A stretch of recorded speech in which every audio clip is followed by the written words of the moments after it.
വരാം.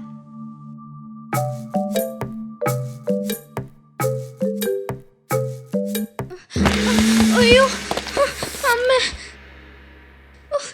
ഈ മരക്കൊച്ചയ്ക്ക് കിടക്കാൻ കണ്ട സ്ഥലം.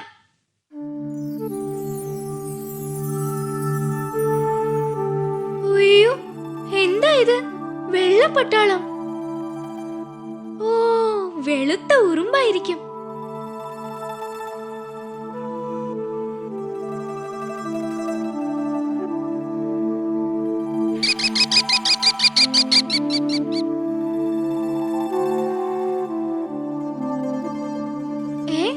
ഇതെന്താ സാധനം? ഓ, ഇത് മണ്ണാണല്ലോ. ഓ, ഒന്നും കാണുന്നില്ലല്ലോ. എന്താ പൂപ്പി ഇവിടെ? എന്താ നോക്കുന്നേ? ഹായ് ചങ്ങാതിയോ? ദാ നോക്ക്, ഞാൻ രാവിലെ വന്നപ്പോൾ ഇതൊരു മരക്കുറ്റിയായിരുന്നു. അതിൽ ഒത്തിരി വെളുത്ത ഉറുമ്പുകളും ഉണ്ടായിരുന്നു. വെളുത്ത ഉറുമ്പോ? അതെ, ഇപ്പൊ നോക്കുമ്പോ മരക്കുറ്റിയില്ല, എല്ലാം മണ്ണുകൊണ്ട് മൂടിയിരിക്കുന്നു. ഈ ദ്വാരത്തിലൂടെ പോയാൽ ചിലപ്പോ അകത്തുള്ളതെല്ലാം കാണാൻ പറ്റും. നിനക്കുള്ളിലേക്ക് പോകാമോ ചങ്ങാതി? വെട്ടമുള്ളോണ്ട് നിനക്ക് എല്ലാം കാണാനും പറ്റും. അതിനെന്താ പൂപ്പി, ഞാൻ പോയി നോക്കിയിട്ട് വരാം.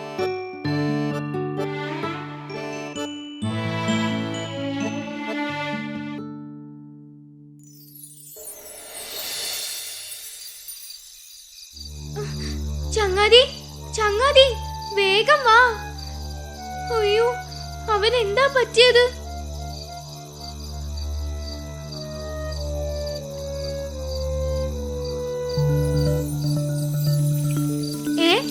ഇതെന്താ?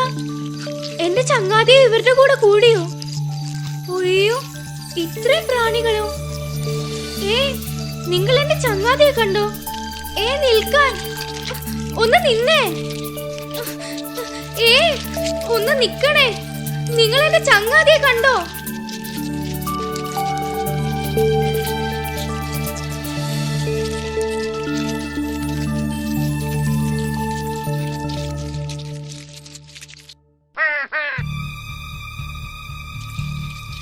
അയ്യോ, ഞങ്ങളെ രക്ഷിക്കണേ. അയ്യോ, രക്ഷിക്കണേ.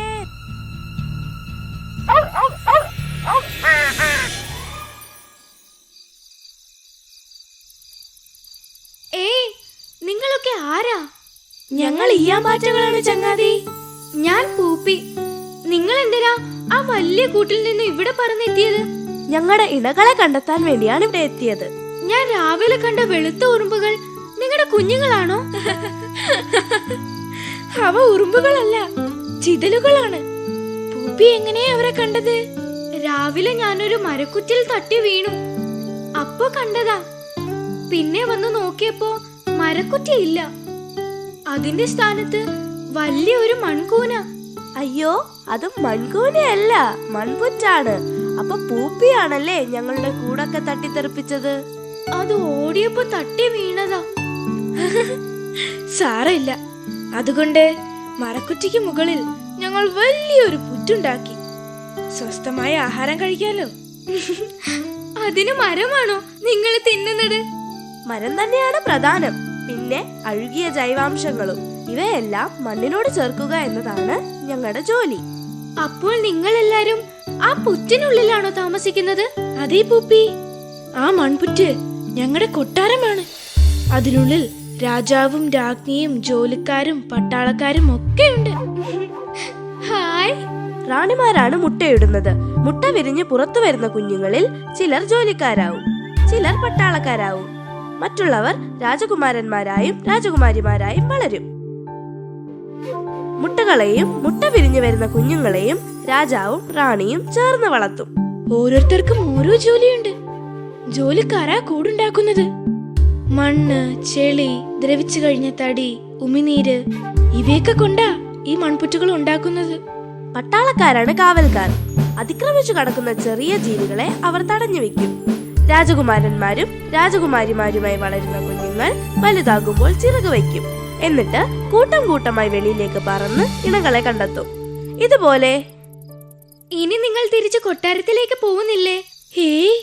ഇല്ലില്ല, ഇനി ഞങ്ങൾ ഇണകളുമായി ചേർന്ന് പുതിയ സ്ഥലങ്ങളിലേക്ക് പോകും. മുട്ടയിട്ട് കുഞ്ഞുങ്ങളെ വിരിയിച്ച് പുതിയ കൊട്ടാരങ്ങൾ ഉണ്ടാക്കും.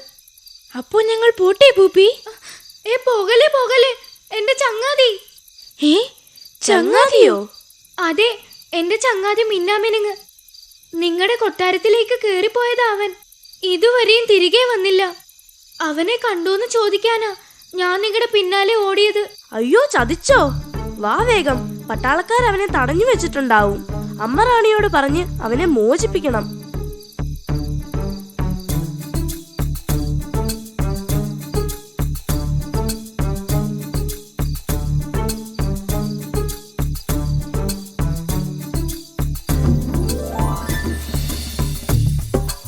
ഹോ, രക്ഷപ്പെട്ടു പൂപ്പി. നിങ്ങൾ വന്നില്ലായിരുന്നെങ്കിൽ എന്റെ കഥ കഴിഞ്ഞേനെ. ഹോ, രക്ഷപ്പെട്ടല്ലോ, അത് മതി. അപ്പോൾ ഞങ്ങൾ പോട്ടെ പൂപ്പി? ശരി ചങ്ങാതിമാരെ, വളരെ നന്ദി.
പഞ്ചാര ചാക്കു വെച്ചു തുഞ്ചത്തിരുന്നു തുഴഞ്ഞു കുഞ്ചു ഇഞ്ചി കടിച്ചു രസിച്ചു കുഞ്ചു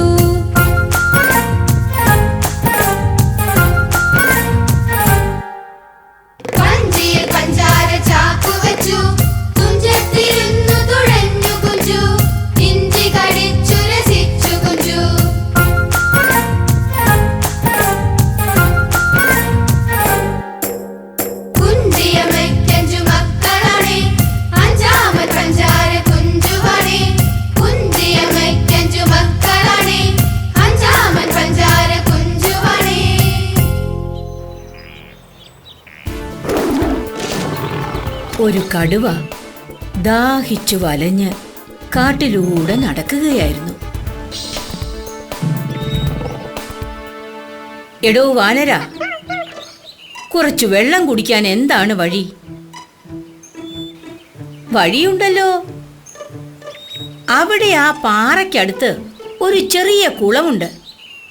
ഓഹോ, എന്നാൽ അങ്ങോട്ട് പോകാം.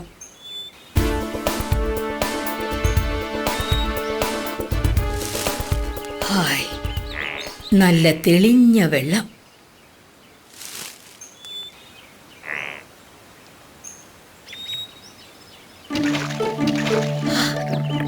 എന്തു രുചി!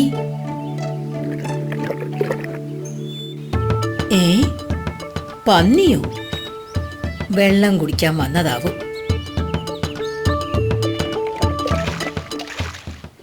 എന്തൊരു ദുർഗന്ധം!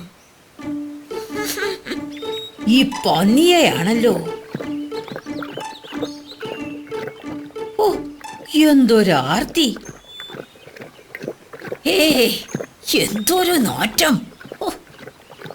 ഈ പന്നി വന്ന് വെള്ളം കുടിച്ച് വെള്ളവും നിറഞ്ഞു.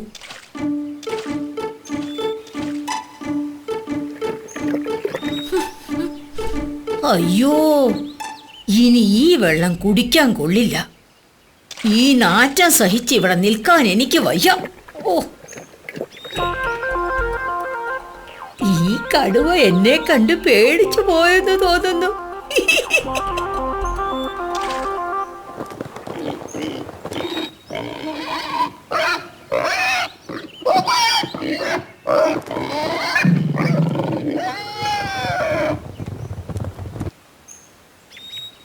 ശരിയാ, എന്നെ പേടിച്ചിട്ട് തന്നെയാ ഓടുന്നത്. ഈ കടുവയെ അങ്ങനെ വിട്ടാ പറ്റില്ല. പോയി ചവിട്ടിക്കൊന്നാലോ? അല്ലെങ്കിൽ വേണ്ട, പാവം. ഇവനെ പോരിന് വിളിക്കാം, നാലാൾ അറിയുകയും ചെയ്യും.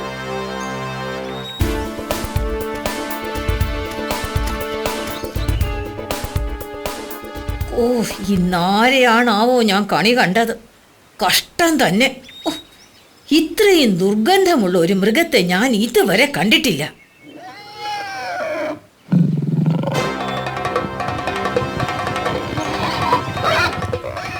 അയ്യോ, അതാ പന്നിയാണല്ലോ.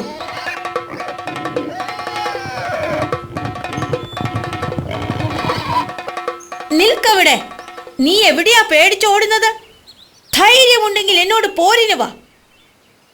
അപ്പോ അതാണ് കാര്യം. ഞാൻ പേടിച്ചോടുകയാണെന്നാണ് ഈ വൃത്തികെട്ട ജന്തു കരുതിയിരിക്കുന്നത്. ഇവനോട് ഇപ്പോൾ പൊരുതിയാൽ എൻ്റെ മേല് നാറും. ശരി, എനിക്ക് സമ്മതം തന്നെ. എന്നാൽ ഇന്ന് വേണ്ട, മറ്റന്നാൾ വരൂ, നമുക്ക് പൊരുതാം.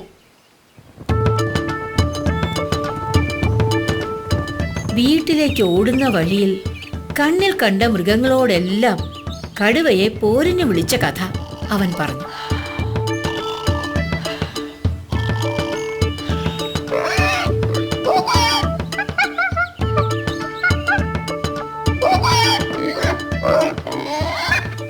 പക്ഷേ പന്നി പറഞ്ഞ കഥ കേട്ട് വീട്ടിലുള്ളവർ ഞെട്ടി.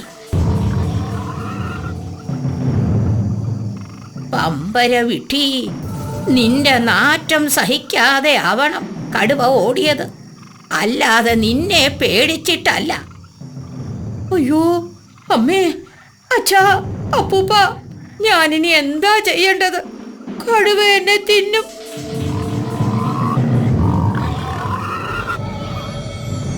വിഷമിക്കണ്ട, ഞാനൊരു സൂത്രം പറയാം. നീ പോരിന് പോവുക തന്നെ വേണം. പക്ഷേ അഴുക്കിലും ചേറിലും നന്നായി ഉരുണ്ടിട്ടു വേണം പോകാൻ. അപ്പൂപ്പൻ പറഞ്ഞ പോലെ തന്നെ പന്നി ചേറിലും അഴുക്കിലുമൊക്കെ നന്നായി ഉരുണ്ടു. എന്നിട്ട് പേടിച്ചിട്ടാണെങ്കിലും പോരിനെത്തി.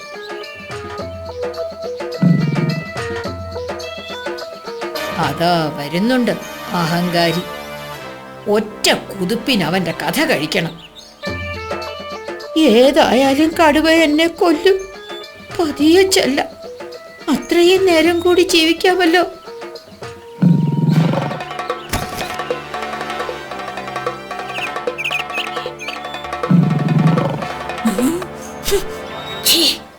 എന്തൊരു നാറ്റം! ഈ പന്നിയെ ഇന്ന് നാറുന്നുണ്ടല്ലോ. എന്റെ കഥ കഴിഞ്ഞത് തന്നെ. അപ്പൂപ്പന്റെ സൂത്രം ഒന്നും ഫലിക്കില്ല. ഓ, എന്തൊരു നാറ്റം! ഇവനോട് പോരിന് എനിക്ക് വയ്യ. ഓ,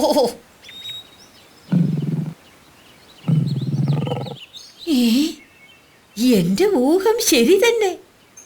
ഇവനെ എന്നെ ശരിക്കും പേടിയാ.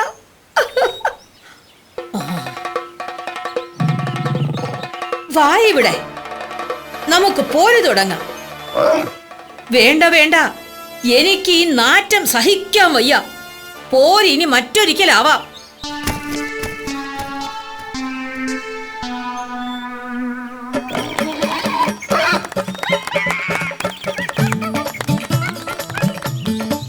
അന്നു മുതൽക്കാണ് പന്നികൾ ചേറിലും അഴുക്കിലും കിടന്നുരുളാൻ തുടങ്ങിയത്. ദുർഗന്ധമുണ്ടായിരുന്നാൽ അപകടം മാറിപ്പോകുമെന്നും അവർ വിശ്വസിച്ചു.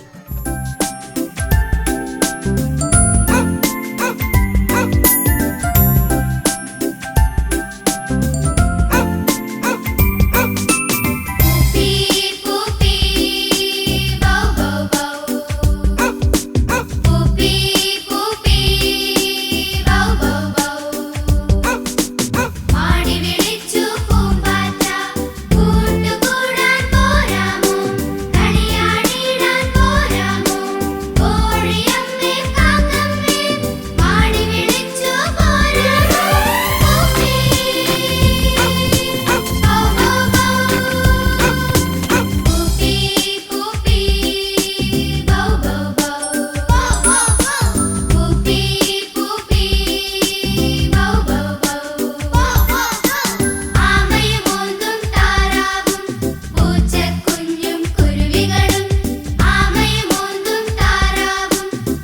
ചക്കു